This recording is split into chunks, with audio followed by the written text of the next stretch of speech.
Here's a little trigger warning. I don't hate Jasmine, and apparently that really makes some people mad. So, if you're here expecting me to drag her, shame her, make fun of how she looks, or tell her to go back to her country, that's not happening in this video. So, if that's going to upset you, this might not be the video for you. Alright, now that's out of the way, let's get into the recap. So, how are you going to drink from that water now? You're gross. What the? I trust Coco more than any human. After having Gino in her mouth, dog saliva is probably 1,000,000 times cleaner. Matt and Jasmine are setting up their baby's nursery. Jasmine ordered a pink bassinet. Matt goes, "Oh, another pink thing. My whole house is going to look like Barbie's dream house." Dude, chill. It's just the nursery that's going to be pink. Jasmine wants to know why she hasn't met any of Matt's family yet. After all, she's carrying his baby. His mom doesn't even know she's going to be a grandma. Matt says, "My family is super conservative, super religious, and traditional. They're not going to understand this situation. When the time is right, you'll meet them." She's like, "Matt, I'm about to pop in a couple months." He tells her that when she meets them, she'll need to dress more modestly. He doesn't want to give his mom a heart attack. Oh wow, we've got a Darcy and Georgie situation again. Honestly, I believe Jasmine can handle it. I don't think she has a problem dressing modestly. She knows how to win people over. The real issue is Matt's not ready to explain everything. Not only did he get a woman pregnant out of wedlock, but a married woman. Can you imagine him trying to tell his family that?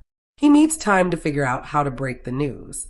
He says he feels like he'll be cursed by the Romanian community. Jasmine gets offended. She asks, "You think I'm a curse?" But I get it. In some conservative communities, this stuff is serious. I can relate. Matt's parents and the Romanian community expect people to date first, then get engaged, then married, and then have a baby. You know the old rhyme. First comes love, then comes marriage, then comes baby in the baby carriage. But Matt and Jasmine's situation is the complete opposite. Actually, it's worse.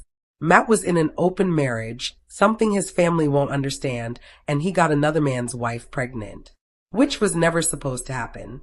Whoa, I couldn't even talk for a second. Jasmine starts wondering if Matt is embarrassed of her. She asks, "Are you embarrassed of me, Matt?"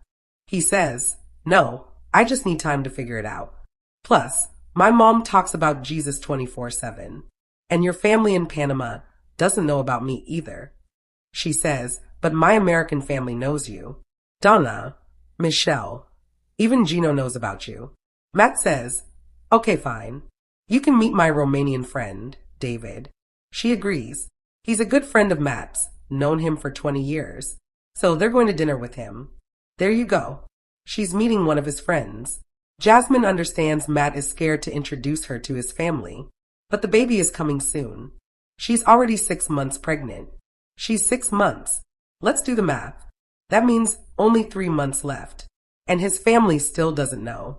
At this point, they might as well just wait and surprise them, like Paris Hilton. Surprise. Bears, are you serious? Is this real?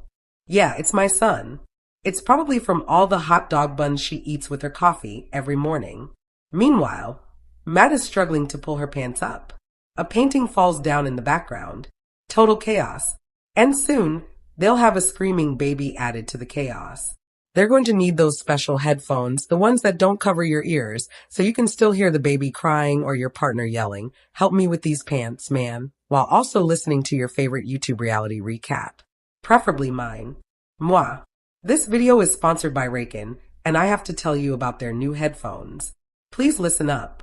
You guys know I'm always watching reality TV or listening to podcasts on YouTube, right? I recently moved back in with my parents. Yeah, I know. And I'll be here for the rest of the year. But they're always calling me, and my dogs are always whining and complaining. So, I've been using just one earbud so I can still hear everything around me. Then Raycon sent me their bone conduction headphones. I was like, what even is that? These headphones don't go inside your ears. They don't cover them either. Instead, they use bone vibrations to send the sound so your ears stay open. You can hear what's going on around you and still get clear music, podcasts, or audio. I was like, are you kidding me? It's like they knew exactly what I needed at the perfect time. Creepy, but I love them. They're super lightweight, flexible, and comfortable. They last 13 hours on a full charge. They're also dustproof and waterproof. And unlike some reality stars charging way too much for a cameo, hi Angela, Rakin gives you great quality at an affordable price. Over 3 million people already love them, including me. They even come with a 30-day happiness guarantee. Check them out by clicking the link in my description or go to site to get 20% off the bone conduction headphones. That's B for bone, C for conduction to get 20% off. I like booty crack better. That's not it. What? You got it wrong. Huh. That's not what BC means. It's not? Do it right. Okay. That's B for bone, C for conduction. 20% off. Now it's time to meet Matt's friend. Jasmine tries on a bunch of outfits, but nothing fits. Matt says, come on, Jasmine. We need to go. David's probably already there. If you want to make a good first impression, don't be late. Get there early. Matt worries that once his friend finds out Jasmine is pregnant, since his friend is part of the Romanian community, he'll tell someone. Then that person tells someone else, and it spreads until everyone knows. Yeah, that will probably happen. That happens in every community. Who else gets what Matt means? Me.so Matt and Jasmine meet David. He seems really low energy, maybe because of the cameras. Honestly, I'd probably be nervous and awkward too. Hi, sorry for making you wait. It's okay. I didn't know what to wear. Jasmine tries to be funny. She cracks jokes like the only thing I know in my ignorance is Dracula. Yeah, and gypsies. Why would she say that? The word gypsy is very offensive. It's tied to hundreds of years of violence, slavery, and racism against the Romani people. I'm not sure if David is Romani, Romanian, or both. I learned that Romani and Romanian are different. I was confused because I thought Romani people were Romanian, since they're from Romania, but that's not true. I'll explain more at the end for those curious. People sometimes use gypsy today to mean free-spirited, boho, or nomad, but it still carries the heavy history. It was used when Romani people were enslaved, hunted, and killed. If you want to make a good first impression, don't say stuff like that. Calling someone gypsy can be very hurtful. Jasmine asks David about Matt's past. Did he have a happy penis? Basically, was he married or did he have kids? No. He hasn't been married and doesn't have kids. No. What? Not that I know of. Jasmine says, I know I'm wife material because I've been married twice. Actually, I'm still technically married. Matt looks embarrassed and glares at her to shut up. He doesn't like how she overshares and blurts things out. He thinks some things are better left unsaid when you first meet someone. But Jasmine doesn't care. She's an open book and wants people to know everything about her. I'm guessing you mean caring? Yeah, that's what I mean. Okay, I think Matt finally woke up. Jasmine doesn't get why Matt isn't shouting from the rooftops that they're having a baby. But Matt doesn't get why Jasmine doesn't see how all this looks bad. Honestly, I agree with him. If I were her, I wouldn't say a word until I was officially divorced. I'd be too embarrassed. Until now, David was on Matt's side, defending him and challenging Jasmine.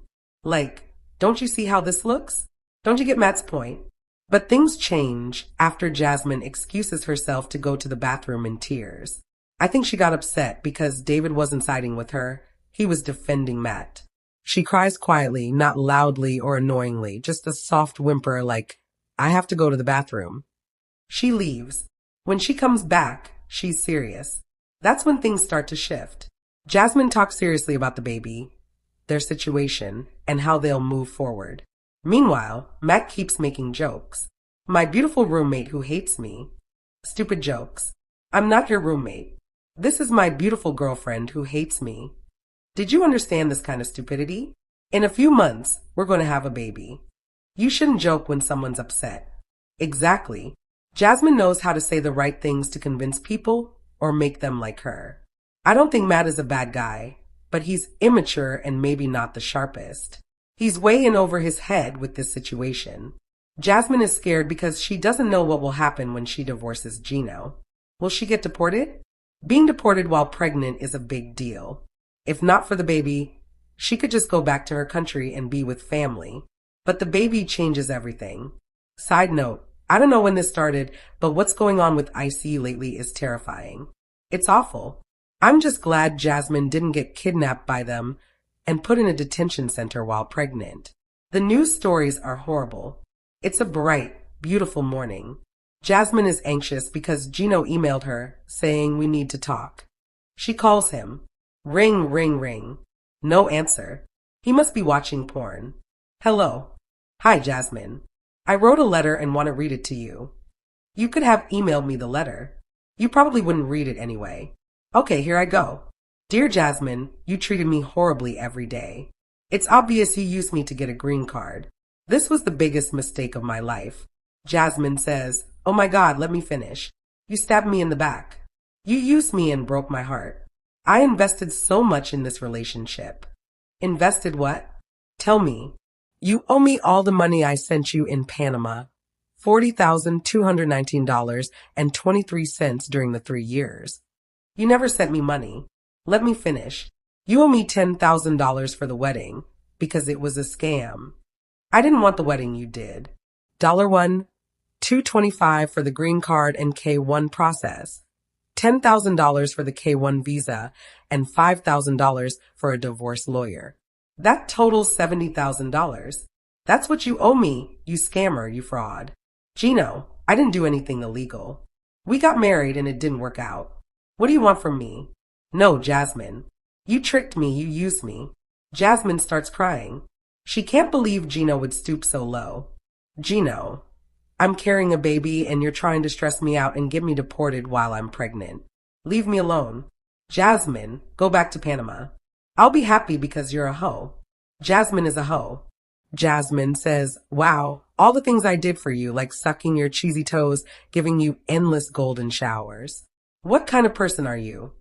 This moment, Jasmine, I found out you're pregnant with another guy's kid. We were supposed to have a baby together. You never even wanted to sleep with me. I've already gone to immigration. They're going to deport your plastic ass. I don't care what happens to you and your stupid baby with that ugly man. Did I mention Matt is so ugly? So ugly. You'll hear from immigration soon. Jasmine is hyperventilating and sobbing. Matt tries to calm her down. Gino keeps going on about how he doesn't care she's pregnant and immigration will get her.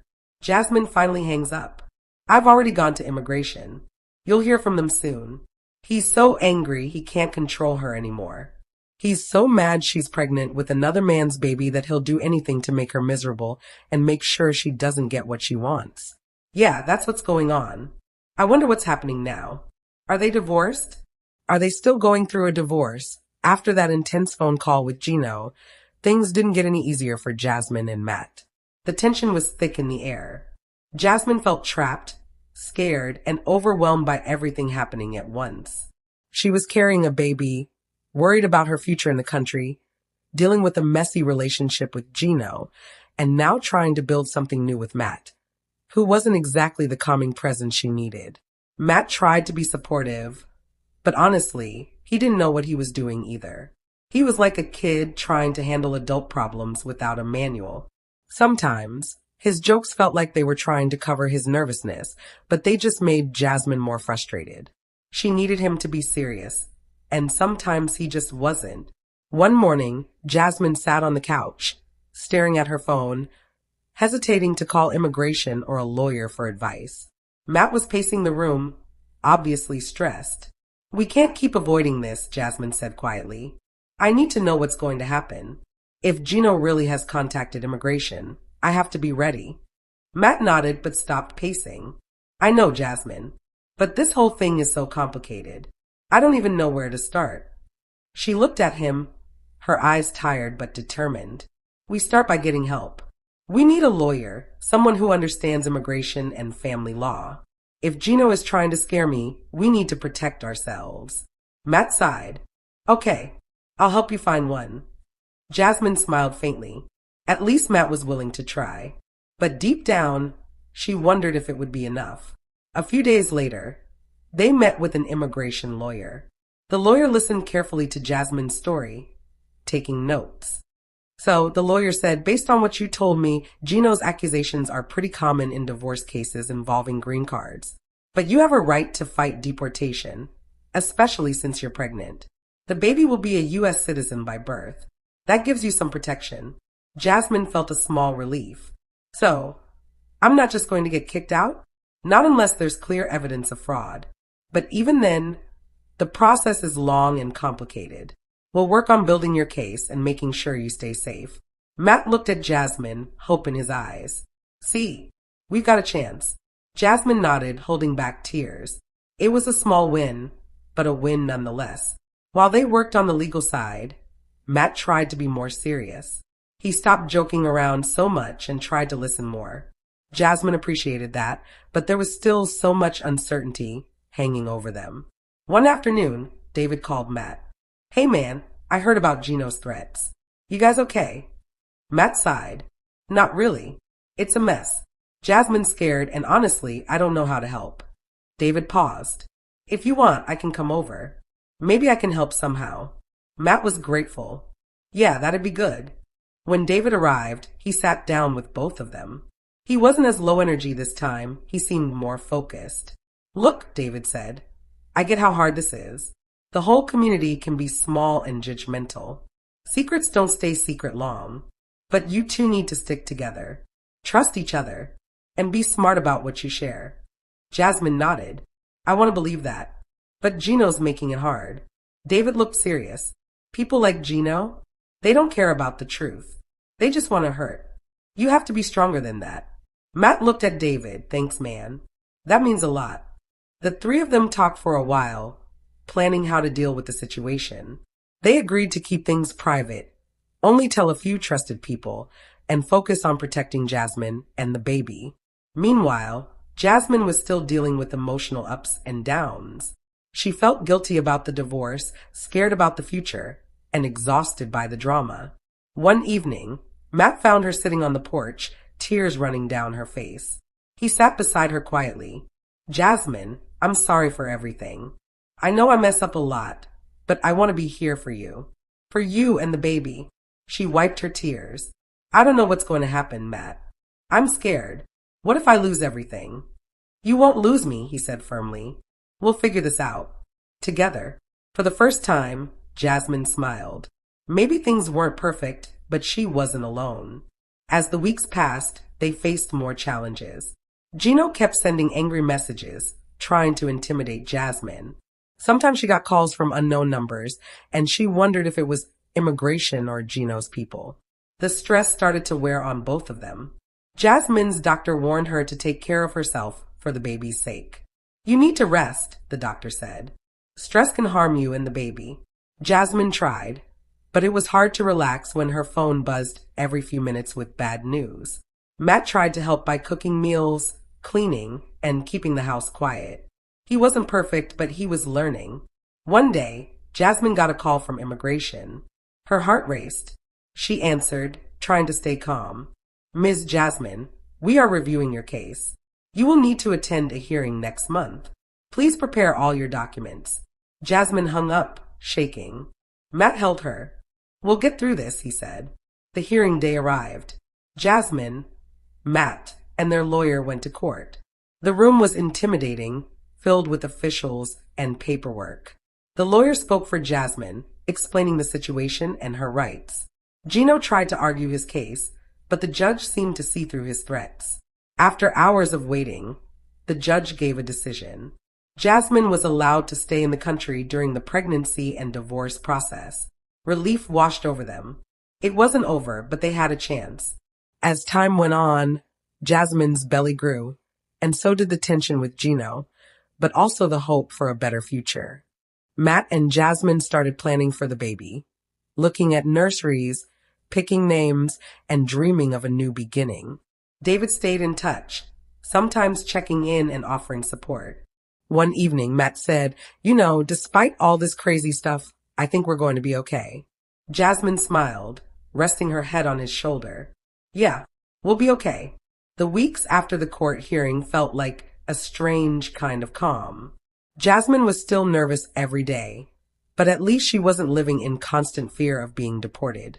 The baby was growing, and with each ultrasound, Jasmine's hope grew a little stronger.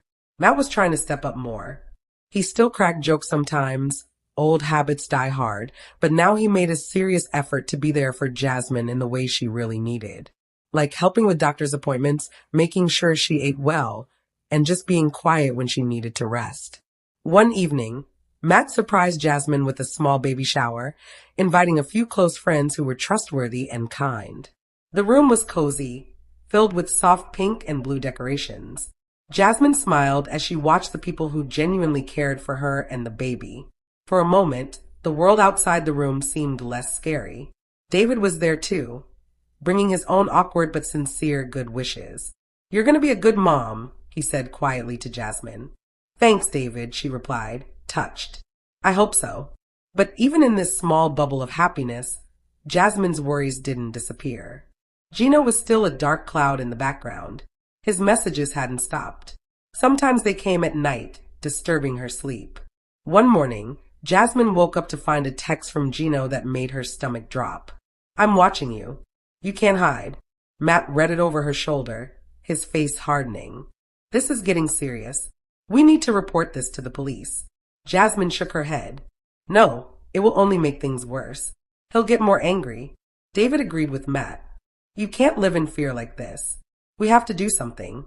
Jasmine felt stuck. She was exhausted by the legal battles, the threats, the pregnancy, and now this.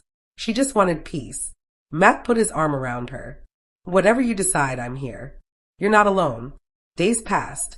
The fear lingered, but Jasmine tried to focus on the baby. She read books about pregnancy, joined online support groups, and even started talking to a counselor recommended by her doctor. She needed to process everything, the past, the threats, the unknown future. One afternoon, the counselor asked Jasmine about her support system. "I have Matt," Jasmine said slowly, "but sometimes I feel like I'm dragging him into this mess." The counselor smiled gently. "You're both in this together.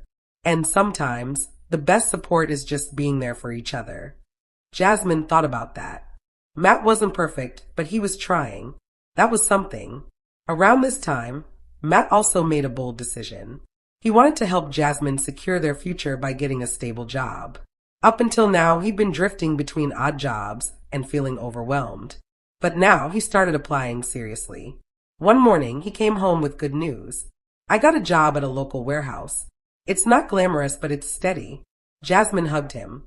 "That's amazing. We need that stability right now." Matt smiled, feeling proud for the first time in a while.